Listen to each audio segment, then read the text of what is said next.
पण अशा one of प्रोजेक्टचं भांडवल किती करणार देवेंद्रजी? वन ऑफ नाही, कोस्टल रोडचं भूमिपूजन मोदीजींनी केलं. मुख्यमंत्री होते देवेंद्रजी आणि देवेंद्रजींनी उद्घाटनही मोदीजींच्याच हस्ते करवलं. That makes it two of. Of नाही, मुंबई नागपूर समृद्धी महामार्गाचं भूमिपूजन आणि उद्घाटन अगेन नरेंद्र अँड देवेंद्र. आणि नाव कोणाचं दिलं? आदित्यजींच्या आजोबांचं.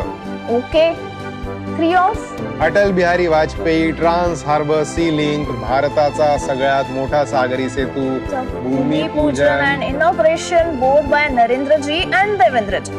I give up. You win. I'm convinced Aditya knows nothing. He needs homework. तर मग तुमचं मत कोणाला? अर्थातच इन्फ्रास्ट्रक्चर आणि महाराष्ट्रासाठी, भूमिपूजन आणि उद्घाटनासाठी, गती आणि प्रगतीसाठी नरेंद्रजी आणि देवेंद्रजींसाठी